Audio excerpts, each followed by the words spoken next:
Back sa paborito nyong pinapanood, Just ML Cup syempre. Peso Esports pa rin versus Onic PH ang ating game number 2. 1-0 lead in favor of Onic PH pero hindi ako nag-isa. Kasama natin si paring Jamie. What's up? Welcome dito nga sa Just ML Cup. Ayun, and syempre once again, ito na naman po kami sa inyong harapan mga kaibigan for the game number 2. And ito lang, gusto ko lang bungada ng isang kasabihan mula sa ating kaibigang si Zeus.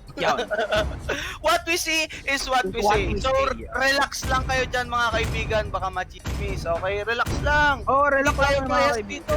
Tayo bias. Walang bias dito. Binibigyan naman namin lahat ng bias. Binibigyan naman namin ng lahat na alam mo yun, ng highlights, yung magkabilang team. So, ganito kasi yan, Herb. Ganito kasi yan. Kung lamang man yung isang team, tapos doon tayo pumanig sa kabila, di bias din tayo nun. Oo nga no. Diba? Ganun lang yun. Lugar. So, kailangan mo na lang sumakay sa agos.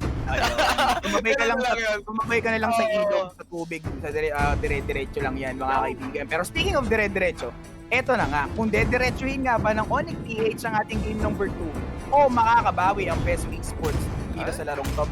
Yes, nakita naman natin yung yung ginawang rotation agad ng Peso Esports for the early stage of the game. Naging successful yan for them. Kahit hawak nila yung mga macho, alam mo yun, parang sila pa yung nakuwanan. Hindi mo rin kasi sila masisisi kasi nandun na yung pressure ng Onic PH eh. For the second tower na nga yung binigay agad nila eh. So parang hindi na nga makaka-advance pa yung mga players dito ng Peso for that one. So gumawa ng pangontra dun yung isang Uranus kanina, which is kinat niya talaga yung mga minions sa lahat ng linya. Miski nga dun sa base nandun siya do. So yun yung ginawa nilang pangontra dun sa nangyayaring laban ng Onic PH. Pero tingnan natin dito, Esmeralda na naman ang kanilang nakuha. So, tignan natin kung ano nga bang second and third pick ng Peso Esports for this one. Pero ito gusto ko lang din i-highlight, di ba kanina nabanggit mo nga ang Peso Esports that came from the Community Cup? Oo, Community Cup yan, solid dyan. Ang dami nilang kalaban, almost 570 or 500 or 600 plus, di ba Faye? Pero men, ito lang yung gusto natin i-point out. Nandito sila ngayon sa last day ng group stages ng Just ML Cup. Yun pa lang napakalaking achievement na nun for them. From the Community Cup, tapos nandito ka ngayon sa Just ML Cup. Ang laking leap nun. So, and nakakalaban mo pa yung mga pro teams from MPL. So, malaking kumbaga, kung ako man yung magiging player nila, syempre matutuwa na ako. And possible, ang Peso Esports ay makapasok sa ating sa playoffs. Experience is the best teacher, ika nga mga kaibigan. So, you gotta experience things for you to learn more. Yan! Ang bilis ko rin, tumugulo ko, wait lang. Grabe yun parang gusto kong kuha na ng isang malupit na issue dun pero eto na nga mga kaibigan. First 3 picks na magkabilang side. Sila naman kumuha ng ngayon ng Selena. So tingnan natin kung paano magiging successful ang pagkuha nila ng Selena. Pero for the Onic PH, they need to ban the course. Yung mga dito, yung mga Lancelot, yung mga ganyan na Harith, yun yung mga kailangan nilang iban dito, or Kimi, or kasi yun yung kailangan ng Peso Esports ngayon, which is naban na nga. Diba, nakita naman natin. So, Peso Esports naman, kailangan nila magban ng fighter and Kaja. I think, yun yung kailangan nilang iban. Dito. Sa bagay, ang laking tulong din nung kanina eh. Kasi yun Loki lang yun. Yun yung nagbibigay ng damage or siya yung tumatao dun sa core ng Peso Esports. Kaya nahirapan din si Void na gumalaw. So isipin mo, meron siyang Selena, may Esmeralda siyang iniiwasan, tapos may Kaja pa. So for the course, talaga ba siya parang mahirap tong kuwanan, mahirap tong ilagan. Pero Onic PH, feeling ko Kaja Picolito sa Kaliman. Kasi naging successful yun for them. Yun nga eh. Pero, what do you think? Ano bang pwede maging adjustments pa dito ng Peso Esports bukod sa mga nabanggit na? So, Peso Esports, siguro kuha sila ng more on damage dealer, physical damage, or kuha sila ng marksman na pwedeng ipangtapat. So, 1-2 setup ganun. Pwede nila yung 1-2. Kasi marksman din naman yung Onic PH eh. Kung kukuha sila ng assassins, they need to parang kailangan nila talaga na makaangat sa early stage of the game. Kumbaga, sila yung kumuha ng aggression, sila yung maging aggressive sa game. Tulad ng ginawa ng Onic PH kanina. Yes. Tulad ng ginawa nila sa game number 1. Well, nag-funnel yung Peso Esports and kapag kasi pina-funnel mo yung Lancelot tapos parang ganun, kumbaga makukunat yung gagamitin mo. early stage of the game, may kunat sila, oo. Pero hindi sila yung pinaka-ina-expect mo na Yes. tank talaga sa early stage. Oo. Kaya sila kumuha ng mga ganun katataas na damage na heroes. Yung damage output is so solid. Kaya sila nanalo doon. Kumbaga, laning phase pa lang, napanalo agad ng Onic. So for this one, kompleto na yung magkabilang teams natin dito. Lancelot yung magiging core hero nila dito for the Peso Esports. Samantalang Onic PH may backup damage na pwedeng manggaling kay Esmeralda. So tignan natin kung ano nga ba yung pwedeng gawin ng Peso Esports. Kanina naman hindi nila masyadong mahuli yung ding. Depende na lang kung may Kaja. Ngayon wala nang Kaja. Tignan natin kung yung Peso Esports makakagalaw nga ba ng malaya or tatapusin na ng Onic PH ang ating game. Tignan natin. Nako. Okay. Sila naman yung Maganda kumuha dito, men Atlas sa Luyi, di ba? Luyi ngayon kasi sobrang binuff yun, so medyo malakas yung pwede niyang ibigay na damage. Ito. Hindi ko kasi masyado nakita kung ano nang nagagawa ni Luyi kanina. Kasi nga, one of the first targets to ng Onic PH. So, hindi ko din gano'n nakita talaga kung paano siya nagagalaw. Pero Irv, enlighten me what's happening with Luyi. Si Luyi kasi may damage siyang kayang ibigay and yung sa mga skills niya, pwede kang mapabalik like Diggy. Alam mo yun, yung parang hinihila ni Diggy yung mga kalaban pag diba, pag yung string niya. So for the second skill to, tignan natin muna na ang ating Peso Esports versus Onic PH para sa ating game number 2. 1-0 lead para sa kanila. On red side dito ang Onic PH na Team Flicker pa nga sila dito. Oh my V for the Atlas. Kun naman sa Esmeralda, Krisha sa kanyang carry. J for the Luyi and Yuki sa X-Board. Yun, para naman dito sa side ng Peso Esports, so Lenia para dito kay Selena. Asking for para dito kay Hylos Mingon that your Reynes goes sa kanyang Thams and there goes Void for that Lancelot once again.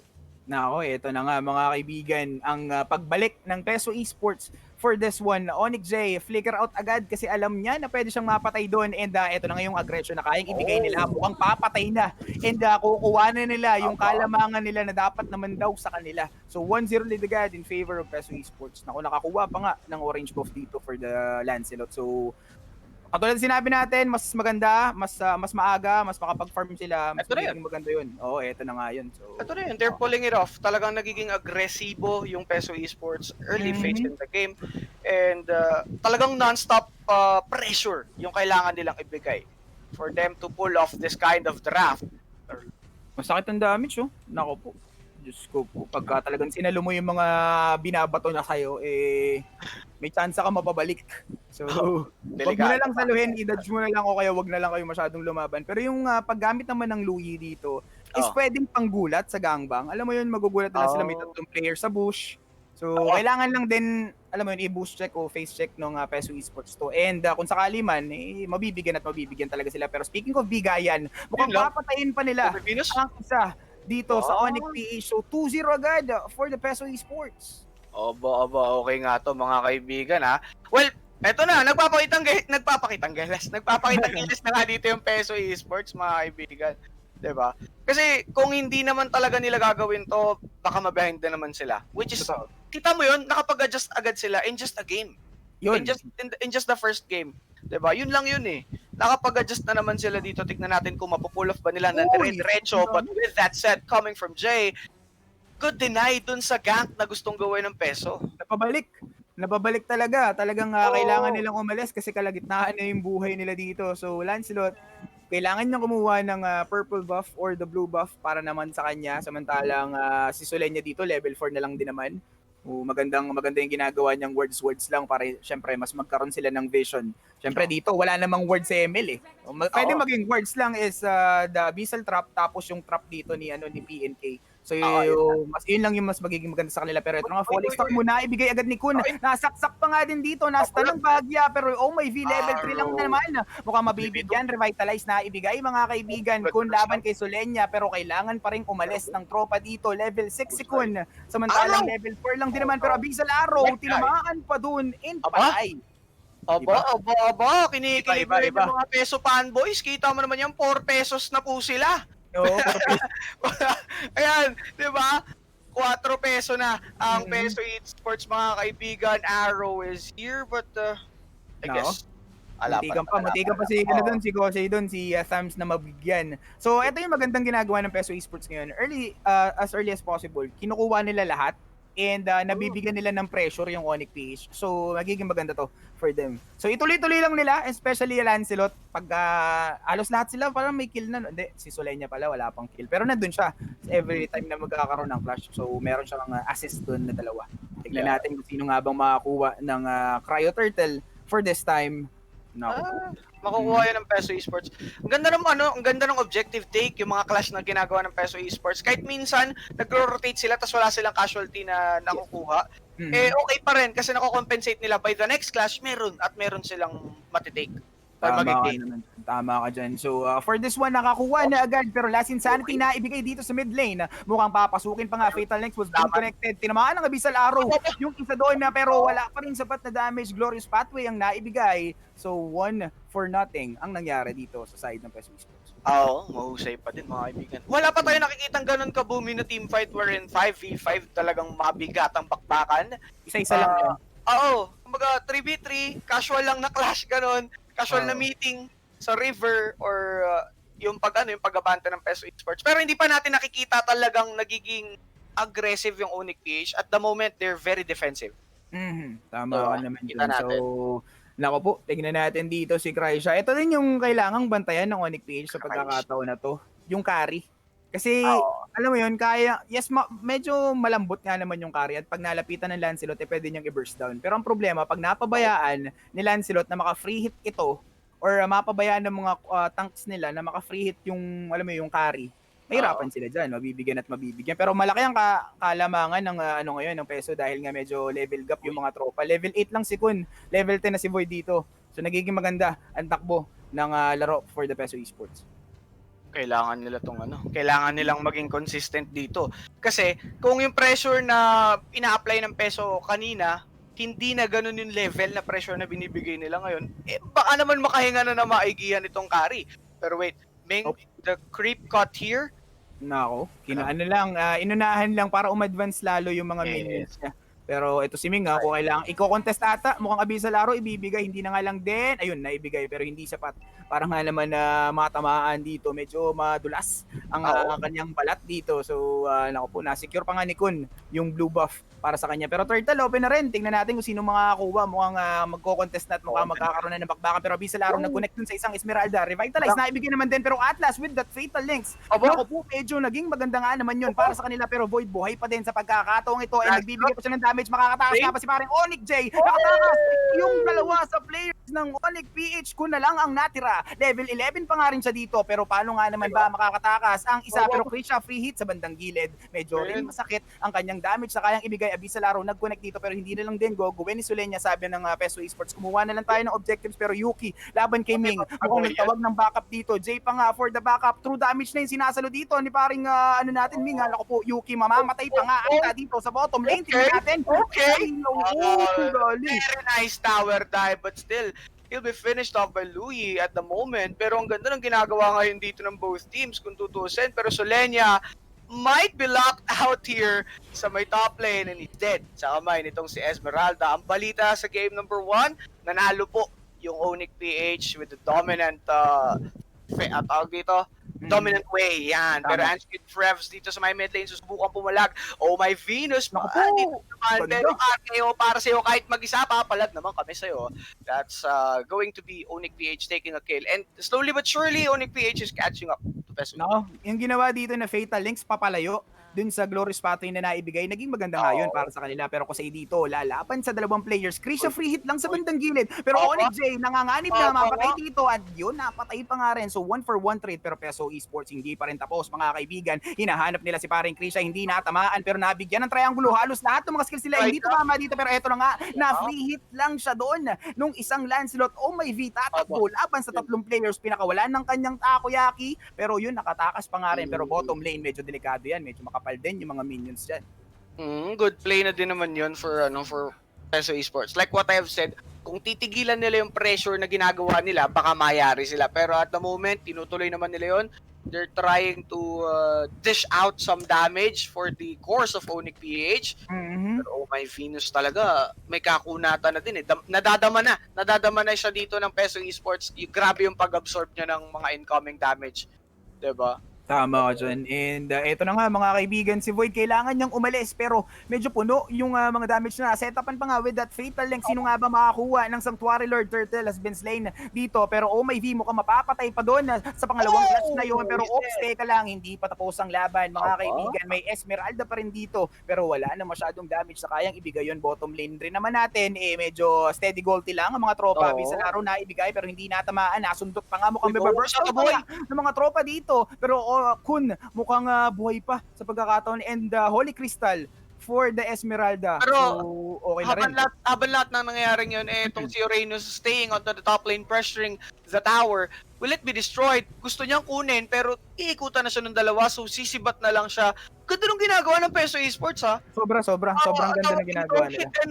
Nag-hit and run sila, makakuha silang objective, back, makapag-pressure sila ng heroes, back na lang. At least ngayon, sinisecure na. Secure na. So, maganda nga katulad ng sinabi mo, yung pagkakamali nila ng game number 1, inaayos na agad nila for the game number 2. So, goods din talaga ito mga kaibigan. Pero natanggalan ng Firaga armor agad si Yuki. Mukhang nakapag-flicker out para hindi matikman ang damage na kayang ibigay ng Lancelot na yon. Pero kailangan pa rin nilang bantayan dito yung yung carry kasi iba pa rin yan. Pero ito na nga, Glorious Pathway na ibigay pero nakapag-flicker out din naman. Phantom Step para sa kanya pero boom, tinamaan dito na free hit pa nga Onic J. Go down! Nakapag-flicker out pero teka lang mga kaibigan, hindi pa rin tapos sa kanilang laban. Double kill dito pa sa isang Thams. Meron pang isang nandun sa top mga kaibigan si Kun and the laro will connect dito sa kanilang pero mukhang lalaban to sa tatlo. Medyo makunat din naman siya. Lalaban siya mga kaibigan. Punong-puno ang buhay niya mga kaibigan. And that one. Ako sa inyo, papalag pa naman ako. Pero ito na nga si Kun, nahabol pa rin siya dyan. The arrow did connect coming from Solenia. Itong si Kun, apakakapal ng buhay niya. Pero sinusunog na nga si Ashkin. Forever he's down. Unstoppable itong si Esmeralda. Siya yung nagiging life support ng Onic PH. At the moment, double kill as finishes off Selena. So Uranus coming from behind. Yuki is being targeted here. Meron pa namang immortality. 4 laban sa isa. Wala daw makunat sa 4 kaya ako magbabak. Kaso nga lang lalaban din naman. Susugod. Pero eto na mga kaibigan. All in coming from Onic PH. I think this is my own opinion, Onic PH might try to come back in this game, pero Price na, it'll be taken out here by Lancelot. They're not yet done, pero I guess Onic PH will try to stop now and get some farms, go back to the basic way, di ba?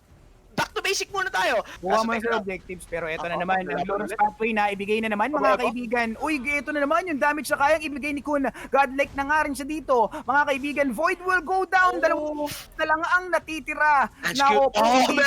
Abisal araw nag-connect pero buong-buo nagluta tayo ng kanyang buhay. Ay, naku po. Grabe naman yun. Pinutok na. Legendary. For the side of Onic PH. Grabe. Hindi pa tapos. Meron pa nga. Tinuloy-tuloy. Grabe naman. Yung Esmeralda doon, sir. Wala kang kalaro. Grabe naman yun. Parang dilap ng mama niya. Pero wait lang, grabe yung pinakita doon na Esmeralda, mga kaibigan. Galit na galit. Gusto mo nakit?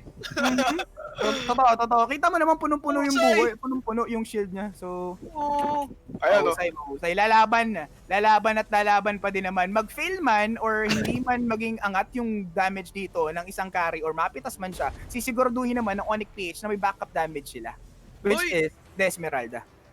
No. Grabe naman mag-ipunto si Kun. Get a guy like Kun, mga kaibigan. Kayo pa lang nag-i-invest na para sa inyong mga anak. Yun, dahil. Ngayon pa lang bubuo na ng Bayad Lupa. At speaking of Bayad Lupa, item check tayo direct for dun. Ayan, check natin mga kaibigan. Almost complete mga kaibigan. So eto na nga sa bottom lane, nakapatay pa rin sila. Lasin Santi na iputok na rin naman pero mukhang pangalawang buhay na naman to for Kun. Abisal Arrow will connect dun sa isang player dito na Onic PH pero nagcha-charge na naman si paring Kun dito. Mukhang papasukin na kahit sa loob. Wala siyang pakialam kahit pamaan siya dito ng Abisal Arrow pero okay lang naman. Mukhang eto na nga nabigay yung Fatal Links, nag-connect pa nga rin sa kanila. Krisha din. Naku po, mukhang okay pa sa okay yung binibigay nila dito and Peso Esports na ihirapan din naman sa kanila kung paano nga ba nila i-defend itong Sanctuary Lord na ito kung pinasok na sa loob and the game number 2 will go to Onic PH. Boy, ito lang gusto kong sabihin. Esmeralda in this game is the complete definition of tank. Yun totoo. lang yun.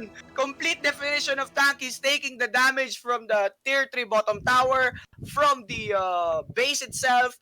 Wala. Sobrang tindi nung ating game number 2 na yon. Mhm. Ito, gusto ko sabihin, mad props for Peso. Ang Ay, ganda ng totoo. pinakita nila in this game number 2. Mhm. Pero wala eh. Onic is Onic. Talagang dama ng Peso dito. Yung pagiging MPL contender. Tsaka guys, yung binigay na damage. Eto lang mabalik lang tayo sa Peso Esports kanina. Kasi yung early stage of the game, sa Mm. kanila na. Alam mo yun, yung Oh, pera na nakita naman natin nung tinry na labanan ni Krisha or ni Void si Krisha, sinaglit lang niya talaga. Pero oh. kasi dito, nawalan sila ng alam mo yun, nawalan sila na nakafocus lang sila doon kay Krisha. Tapos hindi nila alam or alam mo yun, nabigyan ng space si Kun para makapag-farm and ginawa niya yung advantage para mabuhat. Hindi naman mabuhat, para makatulong or para maipanalo nila tong game number 2. So, comment sa lahat ng team, talagang sobrang solid din naman ang kanilang ginawa. And tingnan natin bukas kung magpo-post na si Paring Ronel ng ating mga standings at kung sino yung makakapasok sa ating playoffs, mga kaibigan. So, ikaw, JB, may babatiin ka ba bago tayo magpaalam? I just wanted to thank everybody that watched this game, this series. Maraming salamat sa mga sumuporta sa atin. And of course, don't forget to follow my page as well, fb.gg/jbwxc. Check nyo na yun, mga kaibigan. Maraming salamat. Pero muli, maraming salamat din kay Irv. Maraming salamat guys. And mamaya guys, meron kaming live stream, suportahan natin si Ay, Paring oo. JB. Mamaya kita-kits tayo lahat ng shoutcasters yung magtitipon-tipon dun sa live na yon para alam mo makapagbigay ng konting information about shoutcasting. Pero yun na nga, mga kaibigan, napakagandang laro and 2-0 for the Onic PH sa ating game number 2. And syempre, kami naging shoutcasters nyo para sa labanan. Ako, sir, mga kaibigan. Kasama natin si Paring JB. Kaya kita-kits tayo bukas ng alas 4. Peace out! Peace.